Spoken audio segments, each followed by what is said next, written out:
and welcome everyone to the March edition of Special Olympics Rhode Island Magazine. My name is Ryan Fleming. You know, March may be a time of changing seasons, but it's also when it comes to March Madness in basketball. So watch out, NCAAs, you got some energized fans. But in our version of March Madness, today I am joined by Dr. Amity Rubeor, who is currently a member of Special Olympics Rhode Island Board of Directors. So Dr. Rubeor, welcome to the show. Thank you so much. No problem. So Dr. Rubeor, can you tell us what is your role and responsibility as a member of the Board of Directors here at Special Olympics? Being a member on the Board of Directors it's a lot of fun, and it does have a lot of responsibility. Special Olympics has so many wonderful staff members who do so many wonderful things, and with our CEO heading everything up, he's doing a wonderful, wonderful job, Ed. Our job is just to support him, help him with the day-to-day business behind running the company, whether it's finances or helping to kind of, do the ins and outs of how the programs are running, how the business itself, how Special Olympics Rhode Island is working right now. Absolutely. I mean, with the new CEO, you get to share responsibility with the new CEO and help them out in any sort of fashion what's best for Special Olympics. I like that. So can you tell me also, what is your favorite memory at Special Olympics Rhode Island? This was my favorite question, actually. When you asked me this, I had to think a lot about it. And so I think I've got two special memories. My first was I joined the board in about 2019. And at that time, that was when we did the Hall of Fame induction. Wow. And so that was a really special opportunity. I really loved being a part of that, going to that, listening to the athlete stories, the coaches' stories, everybody who was inducted into the Hall of Fame. That was one of my favorites. But then I can't help but say I also really loved my very first summer games that I went to. Just the first time you go and you see everything, it's just absolutely amazing. Those are absolutely wonderful memories you have. I mean, basically, you get to share memories with athletes and coaches. I mean, this is a really great role for you, which is really good. Can you also provide us an update on Special Olympics Rhode Island and how it has done throughout COVID-19, and what should we continue to stay safe? Special Olympics Rhode Island has done a wonderful job during the pandemic. I can't help but say how well everybody did with providing programs and still providing athletes that opportunity to be around one another and exercise safely during the pandemic. We're at this point now where we're seeing COVID-19 and the flu and the cold all about the same time. So what I just tell people to do to stay safe is just continue to make sure that you're washing your hands, when you're around other people, make sure that you're covering your mouth if you cough or you sneeze with your elbow, and then just get the rest that you need and eat super healthy to keep yourself safe. Absolutely. It's always important. Health and safety is #1 priority. That's why every year we all share and see how we're doing, which is good. So, as we start to transition from the winter to the spring season, what can you tell our viewers, like athletes, coaches, many advocates for Special Olympics who are watching at home, how to stay healthy during the transition period? Yeah, so I looked at this question and kind of thought about it in 2 points. So back to the whole health and trying to avoid getting sick. Make sure you're washing your hands, make sure you're getting plenty of sleep, make sure you're eating well. But then it also made me think, athletes are doing different sports from the winter to the spring. So listening to your coaches, making sure that you're doing your stretches and your exercises and anything that they suggest as your bodies get used to doing one sport to another one, trying to keep yourself healthy. Absolutely. That's really a good advice, how to stay healthy. You always have to stay healthy. Like I said, it's healthy and safe is always #1 priority. So, Dr. Rubeor, another question is, how will exercise during the change of seasons be important to your mental health, like every athlete's mental health? There's so many wonderful things that exercise can do. I think many of us might have heard this whole term about how when you exercise, you release endorphins, and endorphins make you happy and make you want to keep doing it. And so just exercising itself can make somebody feel so much better about themselves.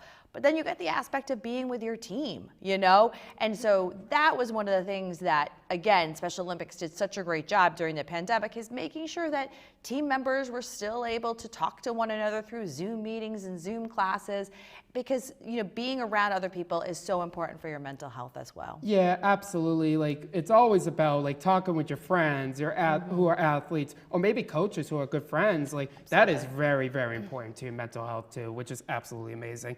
So, and finally, what advice for those viewers at home would you give to those new athletes and coaches on how to stay safe and healthy during the change of season? So same thing. I mean, for new athletes and new coaches, obviously, we want to just have a great time, and we want everyone to be healthy and safe when they're out there and they're enjoying themselves. So again, eating well, fruits and vegetables are so good. They're such a great source of antioxidants and can help people stay nice and safe. Drinking plenty of fluids, lots of water, and just trying to keep ourselves hydrated. Plenty of sleep to make sure that we're able to perform our best.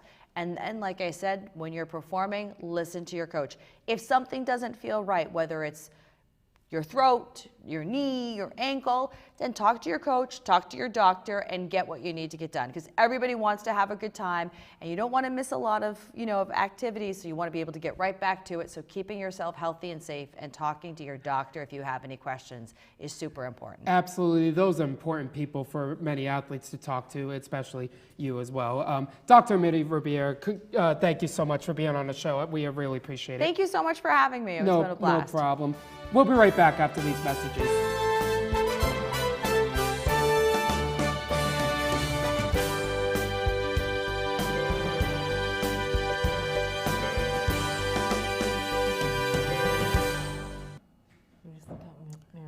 Welcome back to Special Olympics Rhode Island Magazine. Hi, I'm Mary Ellen Powers. Joining me now are our officers on our State Athlete Leadership Council. Can you guys introduce yourselves? I'm Christina. I'm Drew. I'm Gabrielle. Welcome to the show, you guys. What teams do you guys participate on? Gabrielle, I'll start with you this time. I'm on the Special Olympics North Kingstown team and also on the Special Olympics Rhode Island Magazine TV crew. I'm on the Special Olympics Cranston Cyclones. I am on the Trudeau Tigers. Awesome. Welcome to the show, you guys. Christina, can you tell me what the Special Olympics Rhode Island Athlete Leadership Council is? The Athlete Leadership Council is a group of Special Olympics athletes that work with the Special Olympics RI staff to shape the future of the movement and ensure all people with intellectual disabilities have the opportunity to participate in sports training and competition that is fun and fair. Thank you very much. Drew, why is this council important to Special Olympics Rhode Island? We get to talk about upcoming things for Special Olympics and help plan for them. It's a good way to look about different ideas and how to be a leader. That's good. Gabrielle, how often does the Athlete Leadership Council meet? Like, we're supposed to meet 4 times a year, or for a season, all seasons, come part of the seasons. And as needed when we need to, right? Yes. In addition to that? Okay. Now, congratulations to each of you for being elected officers on our Athlete Leadership Council. Can you guys tell me what your role is and what you are responsible for? I will start with Drew this time. I'll be the vice chair, and I would take Christina's job if she cannot make it, and come up with different ideas to talk about different topics. Okay. And you are the vice chair, correct? Yes. Okay. Christina? I am the chairperson, and I am taking the responsible for the topics of the meetings. Awesome. And Gabrielle? Am I the secretary? You are the secretary, yes. Wow. And what are you responsible for as secretary? To keep enrolled, see who comes in the meeting and keep the minutes. Very important job, yes. Well, congratulations to all of you. Christina, what topics are discussed in the meetings? One of the main topics we discuss is the State Summer Games and how we can make a more positive experience for all the athletes.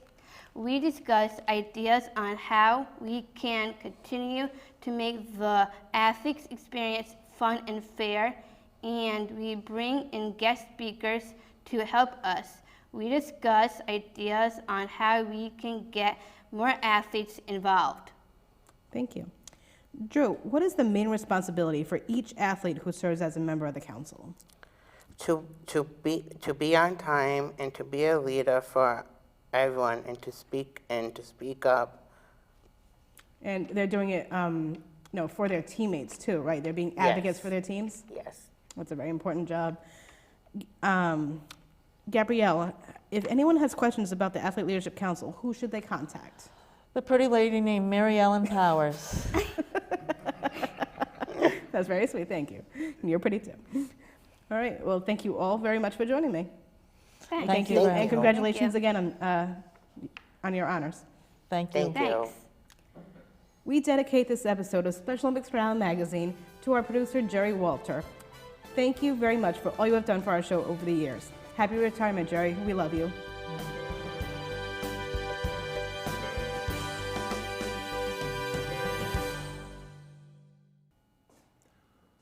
Welcome back to Special Olympics Rhode Island Magazine. My name is Michael Bullock. Joining me today are Super Plungers, Bo Mathews and David Riccirelli. Welcome to the show, guys. Good to see you, Mike. Thanks, Welcome Cap. to be here. Bo and David, how are you both involved with Special Olympics? Well, Michael, you know, I've done the plunge for several years now, and before that, we were involved in the torch run, the law enforcement torch run. Started that with the recruit program back in the late 80s, and we've just always been involved in Special Olympics in one way or another. It's kind of nice now because, one, the Super Plunge is such a great time. We have a ball. We really do. And to do it with my son, who's also a police officer, that's something special for me. And you can't beat the cause. Yes. Yeah, how about you, Bo? I've been volunteering for over 12, 13 years and got involved with plunging probably about 12 years ago, and then just evolved from the one and done to the 24-hour challenge of dipping into the Atlantic, as you know, as well.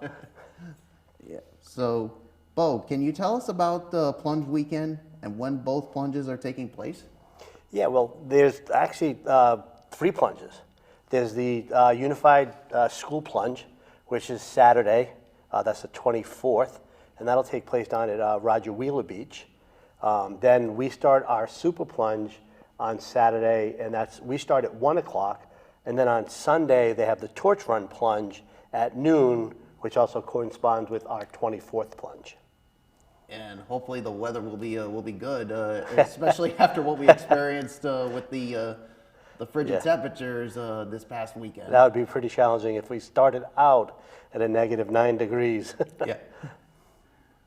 David, how can someone get involved with the Torch Run Plunge?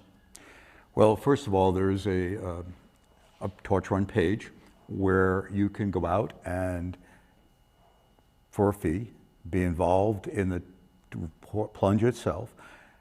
But what we would really like is people to go out there and solicit their friends and family and business associates to not only participate in the Torch Run Plunge, but also help support them in their efforts to support Special Olympics.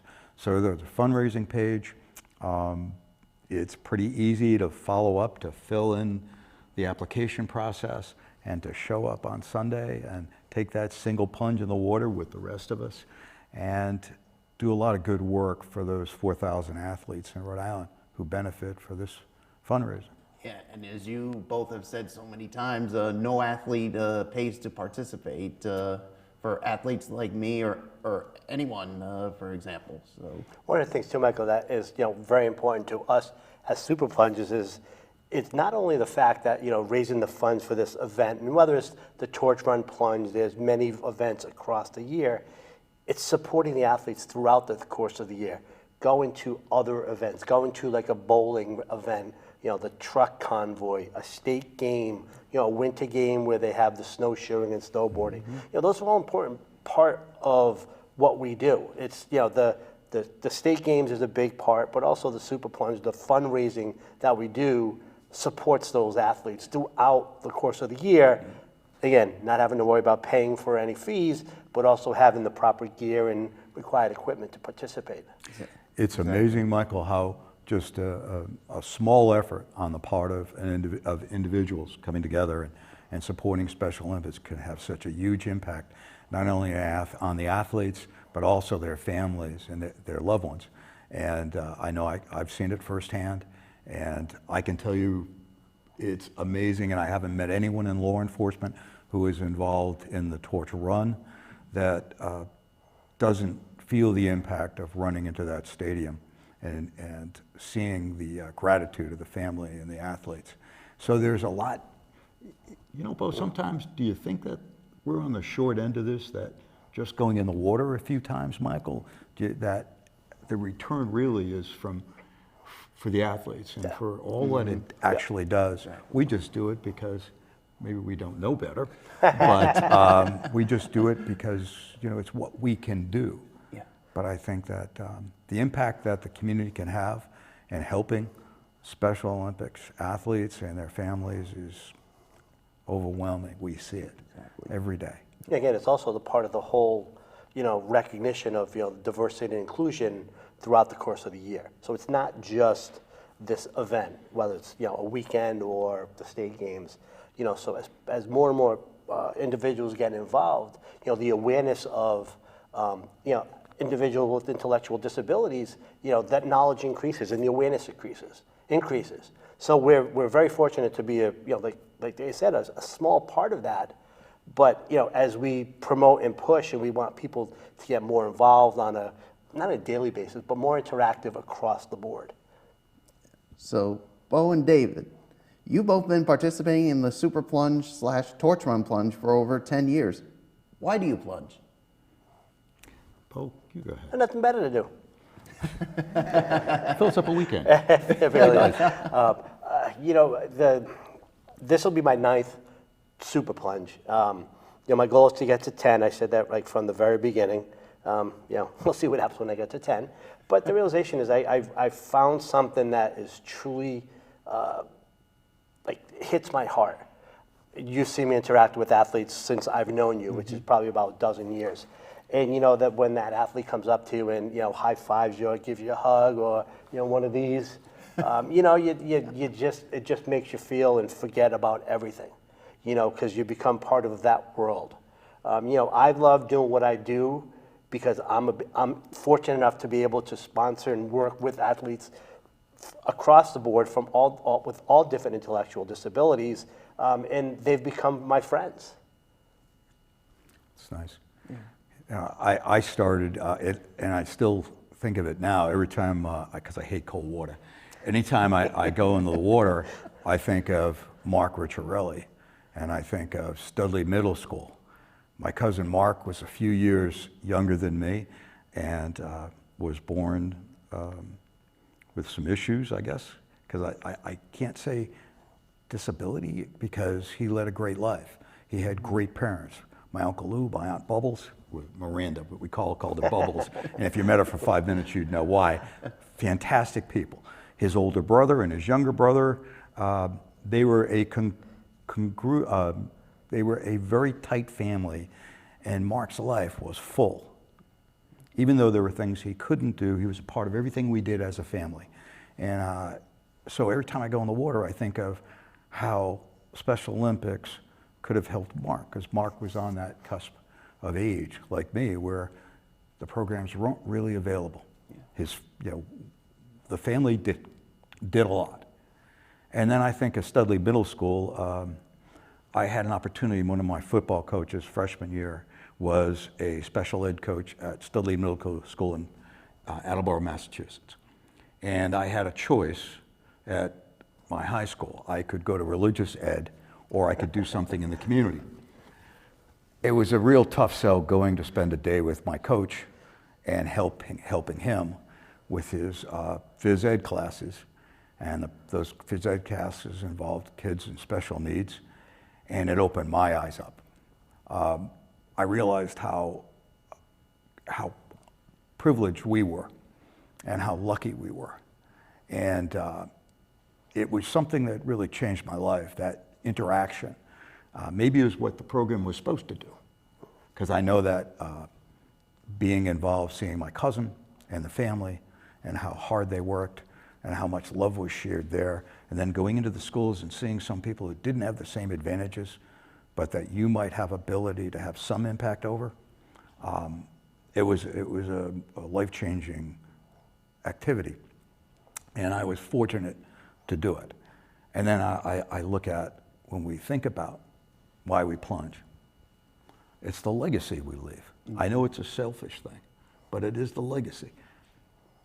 My profession, law enforcement, should be involved in community activities, and they've embraced Special Olympics. The Chiefs Association has vigorously embraced it, but the individuals also all have committed from the first time we started the torch run plunge, the torch run here, to the plunging on a regular basis, to the other things they do of giving medals out at the summer games and all their interactions. So it's nice to be part of that family and gain. I know I get so much more from it than I could ever give back. Yeah, well, we're just about out of time here, so can you remind everybody again when Torch Run Plunge weekend is? Last weekend of March. March 24th and 25th. Yeah, so, well, I definitely thank you both for coming on and sharing your stories about why you plunge, and thank you for what you do for us athletes. So, and I look forward to plunging with you guys on the 25th and the 26th. Good to see you, Captain. Both 24th and 25th? I never get it right. We'll be right back. We love you both. It's all good. We'll be right back after these messages. Welcome back to Rhode Island Special Olympics Magazine. My name is Bill Guy. In partnership with Bank of America, the next few months, we'll be discussing better money management habits. Last month, we discussed steps for better money management. We discussed 3 basic steps you can take to make the most of your money. 1, create a budget. 2, set savings goals. And 3, tackle your debits. This month, we'll discuss options for people who don't like to budget. Keeping a detailed budget can be one of the best ways to help you save money and avoid overspending, but not everyone has this time or desire to sit down with a spreadsheet on a regular basis. You may have even tried to keep a budget before, but it didn't work out. You're not alone. Fortunately, there are some ways you can manage your money without a traditional spreadsheet.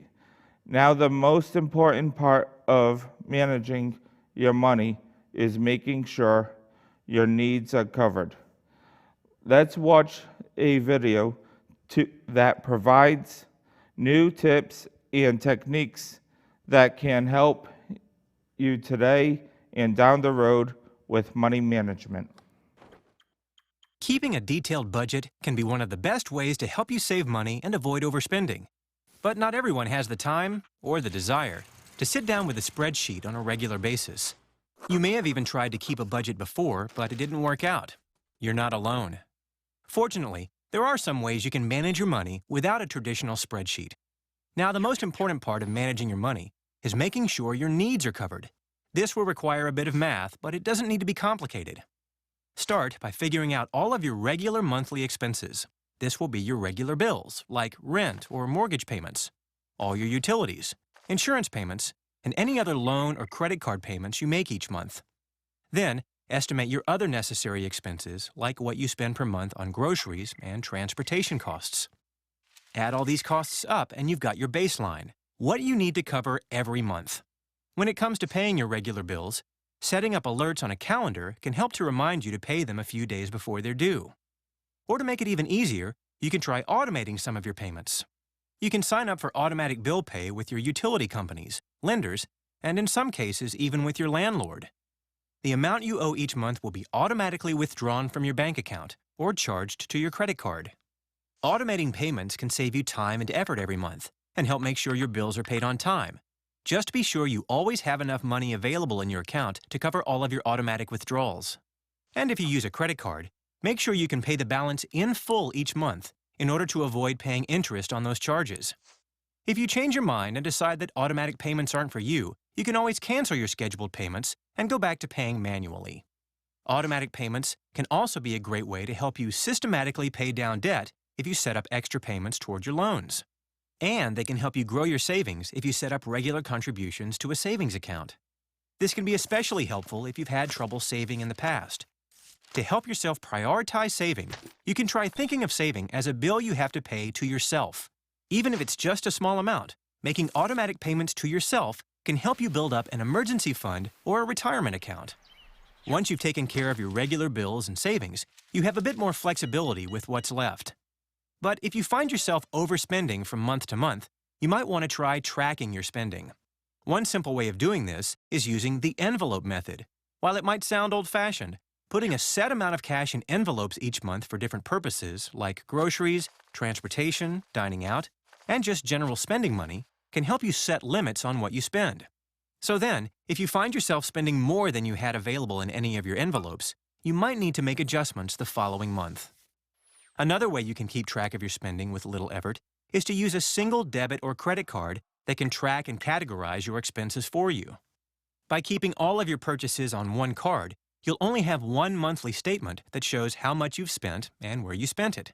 So it can be easier to see where you might be overspending and how you might cut back. Plus, many banks now have online tools that can categorize your spending for you, so you'll be able to get an idea of what you spend on different things, like entertainment, groceries, or dining out. Many banks also offer account alerts that will let you know when you've reached certain spending limits.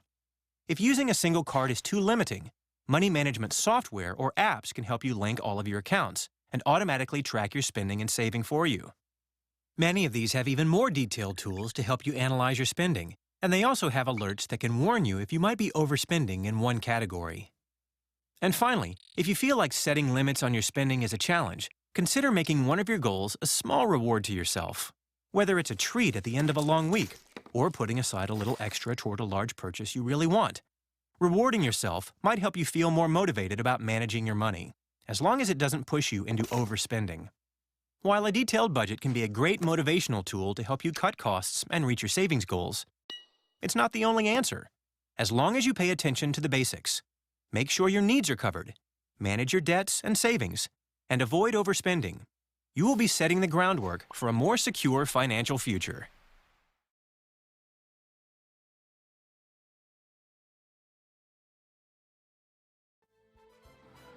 Next month, we'll discuss steps to save money when you shop.